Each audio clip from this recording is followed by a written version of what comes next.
Welcome everyone to another episode of GHRC Know Your Member Talk Show, where we spotlight leaders, thinkers, and change makers who are shaping the future of work and leadership. We have with us someone who work remind us that leadership doesn't begin with titles or systems; it's begin within. It's a pleasure to welcome Pompayya HM, an author, leadership practitioner, speaker, and mentor with over 2 decades of experience across the factory shop floors, large scale operation, P&L leadership, and culture transformation. He is the author of The Inner Engine book that has already been recognized among the top 5 Amazon S in business mentoring and coaching. Pompaya believes that while many leaders manage the process and some manage the people, the rarest leaders are those who learn to lead from within by igniting what he calls the inner engine. Welcome to the show, Pompaya. We are delighted to have you with us today. Once again, welcome. Thank you. Thank you, Srinidhi, for such a warm introduction. So, your leadership journey spans around 20 years across the operation, factories, and people development. What inspired the concept of inner engine? And when did you realize that leadership transformation must start internally rather than externally? Yeah, sure. Once again, thank you, Srinidhi, and it's a pleasure to be here with the GHRC community.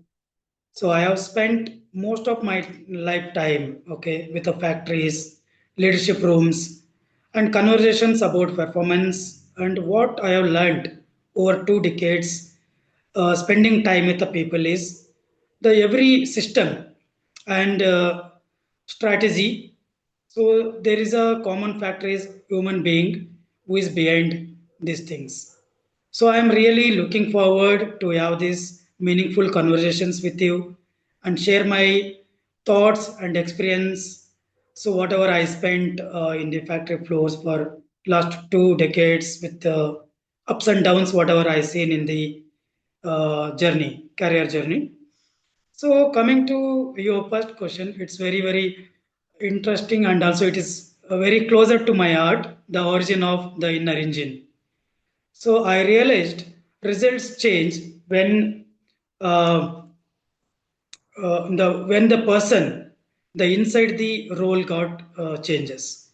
So that is how the results implies the person who is he from within. Okay, so my journey started on factory floors as I mentioned.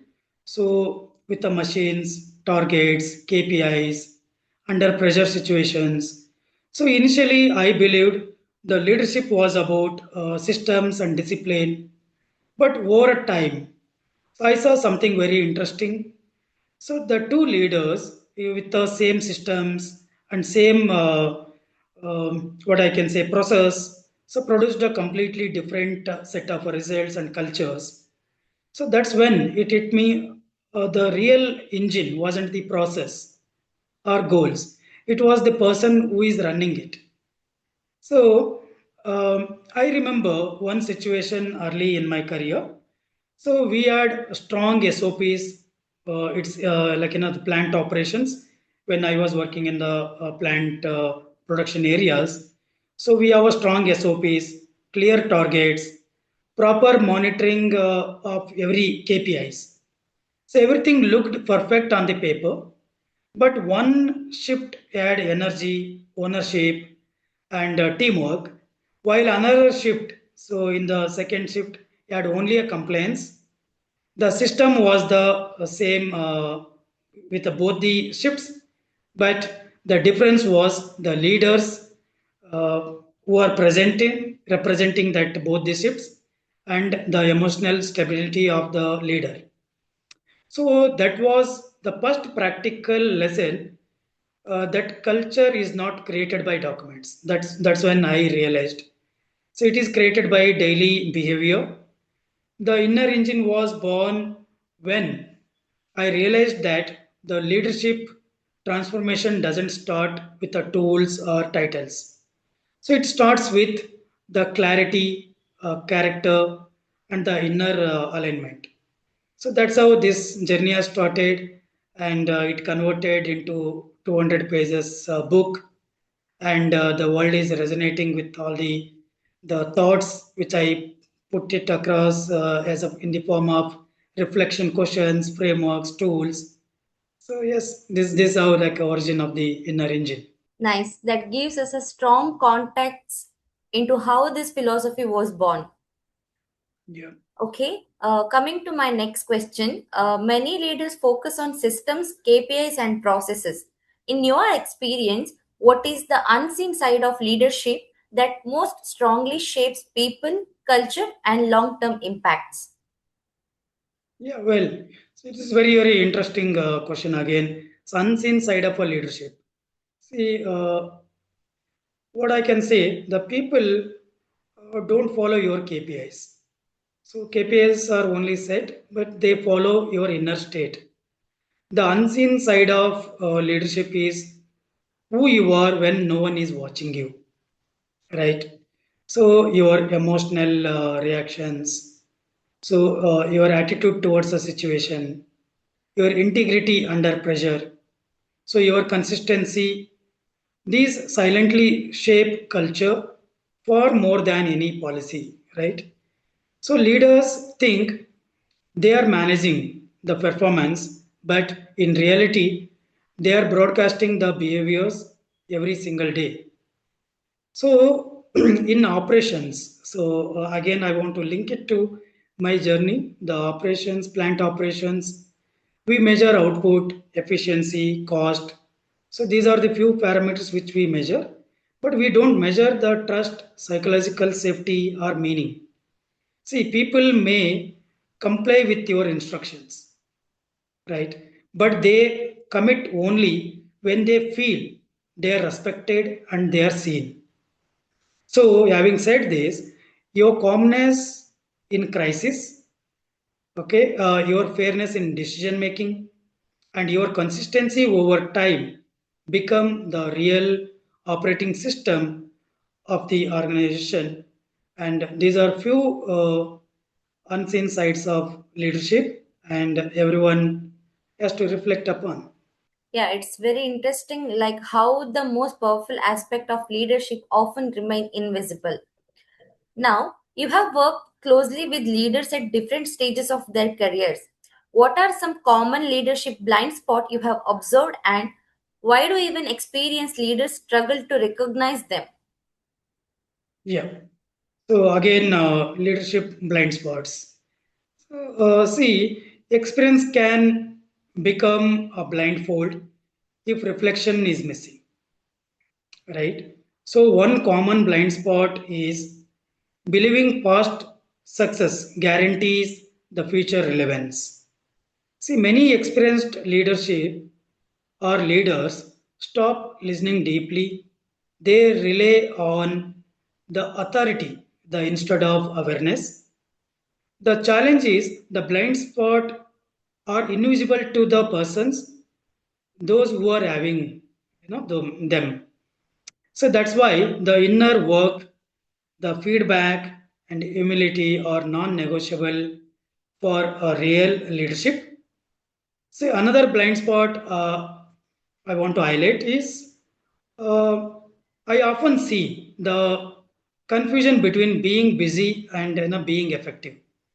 See, many leaders are like consistently or constantly active, but rarely reflective. See, reflection is very important thing. So, reflection is where the growth happens. See, without reflection, the experience becomes it's kind of a repetition every day, not a wisdom. So, even 5 minutes of a daily self review and reflection can change the decision quality of yours over a time. So, these are few of the blind spots, and also the to overcome the reflection and the feedbacks, working on that feedbacks is a thing like which we can overcome and make our decisions better day by day.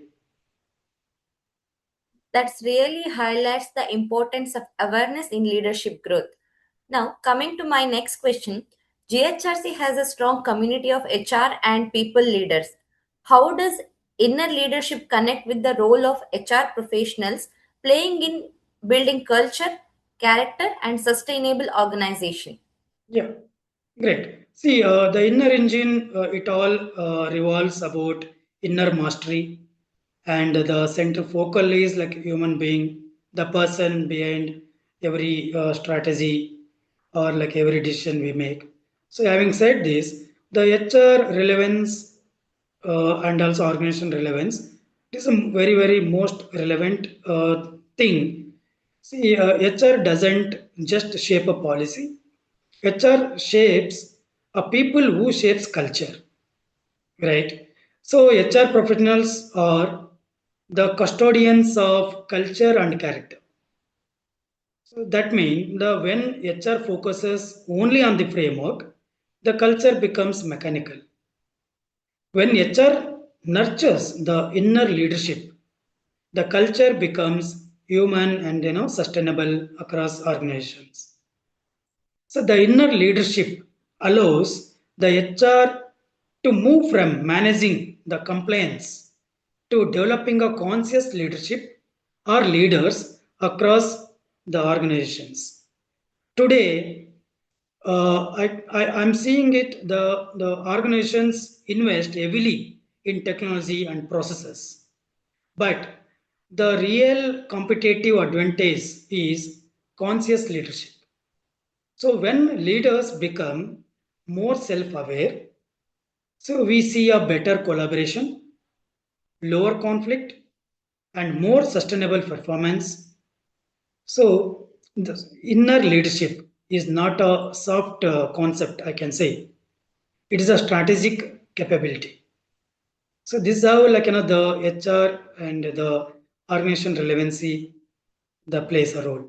This perspective adds a deeper dimension to the role of HR plays in organization. Now, your book speaks deeply to students and early career professionals.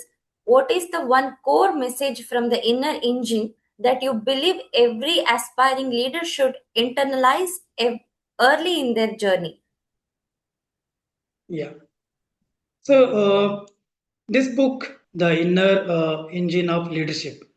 So it is all about to make the self-awareness, inner mastery, lead yourself before you are leading the world.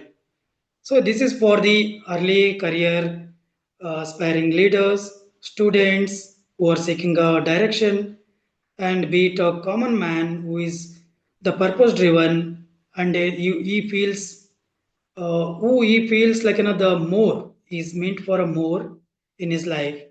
So that's how the message is all about. See, don't wait for a role to become a leader. So build the leadership first, the build a leader first inside you. So my message is simple. So work on who you are before you worry about where you are, right? The skills may get you hired. So its skills may get you a job, but character decides how far you go. So that means if you are a young professional, invest early in self-awareness, values, and purpose. So leadership becomes natural outcome when you invest your time into these values, purpose, and it won't become a very struggle. See, I often tell young professionals, don't measure your growth only by promotion or salary, right? So measure it by your ability to handle pressure, your clarity in decision making, and your consistency in habits, right? So if you build the discipline in very early stage, so for it like a simple disciplines like waking up on time, preparing well, listening deeply, right? These small habits compound into a leadership credibility over time. So that's how like a leadership is not an just a event. It's a daily practice. So this is my message to the aspiring and early career leaders. Yeah, that's a powerful takeaway for anyone just beginning their leadership path. Coming to next question, for someone who feels there is more within them but isn't sure how to unlock it, what is the first step they can take to ignite their inner engine and begin leading with clarity and purpose? Yeah. So ignite the inner engine. See, ignite your passion, build your character, elevate your leadership. So elevate yourself towards a meaningful success. So this is how the book, so which the revolves and which takes any individual that side. So igniting the inner engine is the what I can say is pause. Pause before you push. The first step is the stillness. Before chasing the next role or recognition, ask yourself what truly drives me, what drains me, what do I stand for. So when clarity comes from within, the decisions becomes lighter and leadership becomes authentic and not exhausting. I usually suggest a simple starting point. Like first one is pause. Create a moments of stillness and self-observation. Right. Second is align. Identify your values and make decisions consistent with them. Third one is act consistently. Small daily actions that reflect who you want to become over a period of time. That is your character. So when you pause, align, act consistently, so you will be seeing yourself a next version of you, and you will be elevating your leadership, and you will be leading successfully the external world by strengthening your inner engine. So when these three comes together, leadership becomes less about effort and more about authenticity. Yeah, this is how I would like to pass on a message about ignite the inner engine. Yeah, that's a meaningful and practical place to begin this journey. Now, I'm done with my question. Is there anything else you would like to share or add? Yes, Serenity, and I want to close this conversation. See, for message to every leader or the individuals and students and a common man. So leadership is often described in terms of influence, results, and impact. But at its core, leadership is self mastery. When we stabilize our inner state, we create the better outer outcomes. So, my invitation to every leader here is simple. Before you try to change your team, take a time to understand the person leading the team. That's you.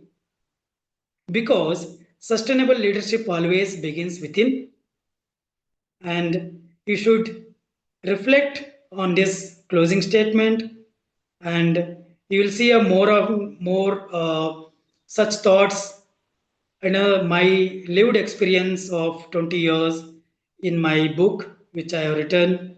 So please grab that book, so and connect to that tools frameworks, practice them in your day-to-day journey. And also I would like to share 21 days complimentary leadership challenge in my coming days through this GHRC point of contact, and that will really help to shape every individual. And also I'll be happy to mentor and answer to the people who want to the understand more about this, and how to master themselves, how to strengthen their inner engine by making more clear on their clarity and daily disciplines, and about their purpose. So this is how I would like to close this conversation and open for meaningful conversations and interactions with the audience and leadership team. So, and I am looking forward for this journey to continue in a meaningful way. Thank you, Srinidhi, and thank you, GHRC community, for making such a wonderful platforms for any leaders to share their thoughts and make the world leverage all these thoughts and experiences of a leader, so who lived with those things and which came out of their the failures, sometimes success, sometimes how they led the crisis situations. It's a wonderful stage and wonderful opportunity. Once again, thank you. Yeah. Thank you, Pompeo, for sharing your insights, experience, and wisdom with us today. Your thoughts remind us that leadership is not just about external success, but about inner alignment and purpose. We truly appreciate your time and your contribution to the GHRC community. Thank you once again. Thank you, Srinidhi. Thank you, GHRC community.